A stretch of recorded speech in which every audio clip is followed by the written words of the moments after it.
ধোঁয়াশার চাদরে ঢাকা ভারতের রাজধানী নয়াদিল্লি। চোখ জ্বালানো, শ্বাস নিতে কষ্ট, আর চারপাশের ধূসর অন্ধকার। বিষাক্ত বাতাসে বন্দী কোটি মানুষের জীবন। শনিবারের তুলনায় রবিবার পরিস্থিতি আরও ভয়াবহ আকার নিয়েছে। ভারতের কেন্দ্রীয় দূষণ নিয়ন্ত্রণ বোর্ডের তথ্য বলছে, রবিবার সকাল 7টায় দিল্লির এয়ার কোয়ালিটি ইন্ডেক্স বা AQI পৌঁছেছে 491-এ, যেখানে আগের দিন ছিল 431, অর্থাৎ বাতাসের মান সরাসরি ভয়ানক পর্যায়ে। দিল্লির প্রায় সব পর্যবেক্ষণ কেন্দ্রেই AQI বিপজ্জনক সীমায়। ওয়াজিরপুর, বিবেক বিহার, আনন্দ বিহার, বাওয়ানা, নরেলা সর্বত্রই AQI 490-এর ওপরে। সবচেয়ে খারাপ অবস্থা রোহিণীতে, যেখানে AQI ছুঁয়েছে 499। শুধু রাজধানী নয়, বিষাক্ত বাতাস ছড়িয়ে পড়েছে দিল্লির আশেপাশের NCR এলাকাতেও। নয়ডায় AQI 470, গাজিয়াবাদে 460, দুটো এলাকাই রয়েছে বিপজ্জনক পর্যায়ে।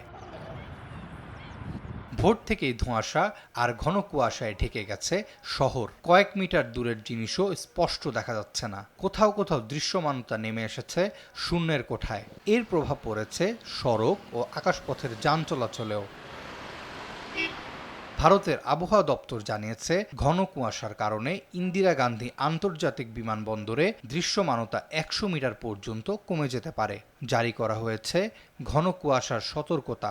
আগামী কয়েকদিন পরিস্থিতির উল্লেখযোগ্য উন্নতির সম্ভাবনাও নেই। দূষণের ভয়াবহতার প্রেক্ষিতে প্রশাসন চালু করেছে সর্বোচ্চ স্তরের গ্রেডেড রেসপন্স অ্যাকশন প্ল্যান বা GRP-4। সরকারি বেসরকারি অফিসে 50% কর্মী নিয়ে কাজের নির্দেশ দেওয়া হয়েছে। স্কুলগুলো অনলাইন ও অফলাইন মিলিয়ে চালানো হচ্ছে। এরই মধ্যে হাসপাতালগুলোতে বাড়ছে শ্বাসকষ্টে আক্রান্ত রোগীর ভিড়। চিকিৎসকদের ভাষ্য, আগের তুলনায় রোগীর সংখ্যা বেড়েছে 20 থেকে 30%। বয়স্কদের পাশাপাশি আক্রান্ত হচ্ছে শিশু ও তরুণরাও। বিষাক্ত বাতাসে শ্বাসরুদ্ধ দিল্লি। যতদিন না দূষণের লাগাম টানা চায়, ততদিন রাজধানীর আকাশে স্বস্তির নিঃশ্বাস ফিরবে, সে আশাই এখন সবচেয়ে বড় প্রশ্ন। আরাফাত ইয়াসার, RTV।